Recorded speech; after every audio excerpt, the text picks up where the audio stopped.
Welcome दोस्तों। आज हम लोग हेलो एल्केन हेलो एरेन्स में नेक्स्ट टॉपिक पढ़ने वाले हैं और बहुत ही इंपॉर्टेंट टॉपिक है nature of C X bond.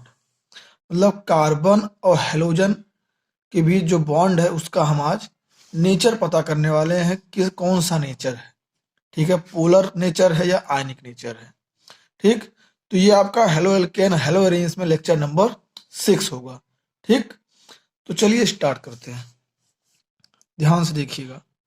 सी, ये रहा हमारे पास एक्स, और सबको पता है कार्बन की 4 वैलेंसी होती है, तो हमने 4 बॉन्ड दिखा दिया।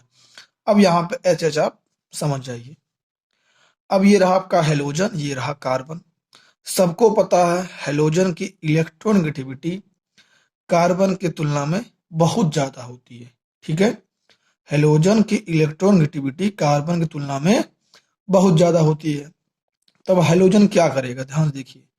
सिंगल बॉन्ड है, मतलब यहाँ पे 2 इलेक्ट्रॉन है। तो ये हेलोजन क्या करेगा, ये दोनों इलेक्ट्रॉन को अपने तरफ अट्रैक्ट करेगा, मतलब अपने तरफ खींचेगा। क्यों खींचेगा?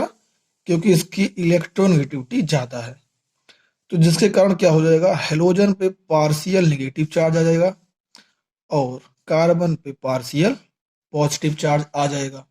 ठीक है, तो जो आपका सी एक्स बॉन्ड है ये थोड़ा सा कैसा हो जाएगा, पोलर बॉन्ड हो जाएगा। कैसा हो जाएगा? Polar bond. इसका नेचर कैसा हो गया सी एक्स बॉन्ड का? पोलर बॉन्ड हो जाएगा। ठीक, अब आप एक चीज और जानते होंगे, एक्स मतलब वही F C L B R I O T. ठीक है, अगर इसकी हम साइज की बात करें तो ऑर्डर क्या आता है, सबसे बड़ी साइज किसकी होती है? आई की। ठीक है, ये आपका ऑर्डर है साइज का, हेलोजन का। सबसे बड़ी साइज आई, फिर उससे छोटे, फिर सबसे छोटी किसका है? फ्लोरीन की साइज है।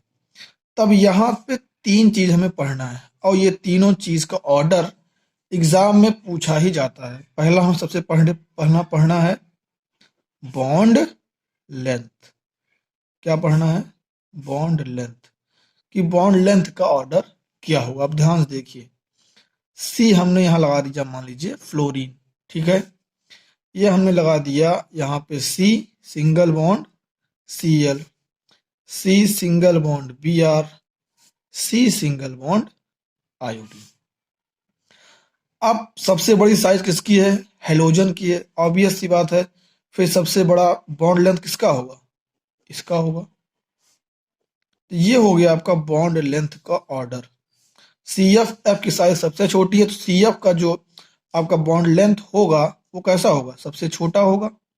ठीक है, सबसे छोटा होगा। और आई की साइज सबसे बड़ी है, तो सिंपल सी बात है, सी आई की जो बॉन्ड लेंथ होगी सबसे ज्यादा होगी।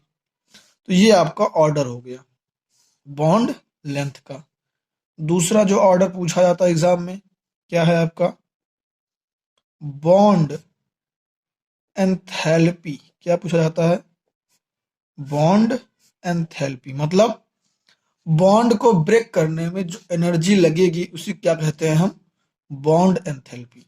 जैसे सी एफ के बीच, सी और एफ के बीच बॉन्ड बना है, इस बॉन्ड को तोड़ने में जो एनर्जी लगेगी उसी को क्या कहते हैं? Bond enthalpy. बॉन्ड एंथैल्पी समझ में आ गया। अब इसका ऑर्डर देखते हैं। ठीक है, बॉन्ड एंथैल्पी का अब हम क्या देखते हैं? ऑर्डर देखते हैं। अब जिसकी साइज छोटी होगी उसमें हमें बॉन्ड तोड़ने के लिए ज्यादा एनर्जी देनी पड़ेगी, सिंपल सी बात। तो याद रखिए, जिसकी साइज छोटी बॉन्ड एंथैल्पी जो है सबसे ज्यादा होगी। जिसकी साइज छोटी बॉन्ड एंथैल्पी सबसे ज्यादा। तो सबसे छोटी साइज किसकी है? फ्लोरीन की है। तो सी एफ के बॉन्ड को तोड़ने के लिए हमें सबसे ज्यादा एनर्जी देनी पड़ेगी। और सी आई की बॉन्ड लेंथ कितनी है? सबसे ज्यादा साइज है आई की, तो ये आसानी से बॉन्ड ब्रेक हो जाएगा। हमने थोड़ी सी एनर्जी दी और सी आई बॉन्ड ब्रेक हो गया। तो ये बॉन्ड लेंथ का ऑर्डर है और ये बॉन्ड एंथैल्पी का ऑर्डर है। अब जो सबसे ज्यादा इंपॉर्टेंट आपका है क्या?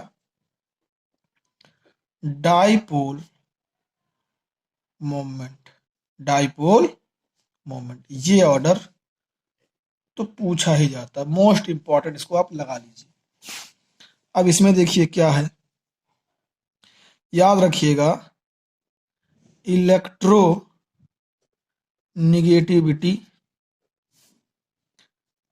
डिफरेंस ज्यादा तो आपका डाइपोल मूवमेंट ज्यादा होगा। इलेक्ट्रोनेगेटिविटी डिफरेंस अगर ज्यादा है तो डाइपोल मूवमेंट म्यू ज्यादा होगा। और सबको पता है डाइपोल मूवमेंट का फार्मूला क्या है, Q multiply D. Mu equal to Q multiply D. यहाँ पे Q क्या है हमारा, चार्ज है, और D क्या है हमारा, क्या है, बॉन्ड लेंथ है। ठीक है, Q चार्ज और D क्या है, बॉन्ड लेंथ। तो यहां से ये समझ में आ रहा है म्यू डायरेक्टली प्रोपोर्शनल किसके है, D के है, बॉन्ड लेंथ के और चार्ज के भी डायरेक्टली प्रोपोर्शनल है आपका। ठीक है, म्यू डायरेक्टली प्रोपोर्शनल डी मतलब बॉन्ड लेंथ के। अब ऑर्डर देखिए, C F, C C L, C B R और सी आई। अब इसी का हमें बताना है ऑर्डर। हमने क्या कहा, इलेक्ट्रोनेगेटिविटी डिफरेंस ज्यादा तो डाइपोल मूवमेंट ज्यादा। अब सबसे ज्यादा इलेक्ट्रोनेगेटिव कौन सा है, फ्लोरीन, फिर उससे कम क्लोरीन, फिर उससे कम ब्रोमीन और सबसे कम आयोडीन। तो इसके अनुसार ऑर्डर हमारा ये होना चाहिए कि सी एफ का आपका डाइपोल मूवमेंट सबसे ज्यादा, फिर सी एल, फिर सी बी आर और फिर सी आई, इसके इसके अनुसार। लेकिन ये ऑर्डर होता नहीं है। ऑर्डर क्या होता है, सी सी एल का डाइपोल मूवमेंट सबसे ज्यादा, फिर उससे कम सी एफ, फिर सी बी आर और फिर सी आई।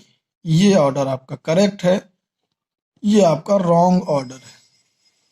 ठीक है, अब यही हमें समझना है कि ऐसा क्यों हुआ। C F B R I, तो ये वाला केस लग गया, इलेक्ट्रोनेगेटिविटी ज्यादा तो डाइपोल मूवमेंट ज्यादा, इन तीनों में तो ये लग गया। फ्लोरीन सबसे ज्यादा इलेक्ट्रोनेगेटिव है, आपका डाइपोल मूवमेंट ज्यादा, फिर उससे कम, फिर उससे कम। ठीक, अब इसमें देखिए, इसमें आपका ये वाला केस लगा है, dipole movement directly proportional D मतलब बॉन्ड लेंथ। अब आप बताइए सी एफ का बॉन्ड लेंथ ज्यादा है कि सी एल का, ये देखिए सी एल का बॉन्ड लेंथ ज्यादा है एज कंपेयर सी एफ का। तो यहां पे क्या है आपका, डी बॉन्ड लेंथ ज्यादा है। ठीक है, इसलिए यहां पे सीएल का जो है डाइपोल मोमेंट ज्यादा हो गया एज कंपेयर सी एफ। ठीक है, ये जो ऑर्डर आया है एक्सपेरिमेंटली ऑर्डर है, ये एक्सपेरिमेंट करने के बाद ये ऑर्डर हमें मिला है। तो याद रखिएगा सीएल और सीएफ केस में सीएल का डाइपोल मूवमेंट इसलिए ज्यादा हो गया क्योंकि सीएल में इसके जो बॉन्ड लेंथ है वो ज्यादा हो गया। ठीक, सीएल क्या हो गया, बॉन्ड लेंथ ज्यादा। ठीक, आई होप सब कुछ समझ में आया होगा। अब हम नेक्स्ट वीडियो में क्या देखने वाले हैं, halo alkane and hello arenes का प्रिपरेशन देखने वाले हैं कि कैसे हेलो एल्केन और हेलो एरीन्स बनाया जाएगा। ठीक, तब तक के लिए थैंक यू।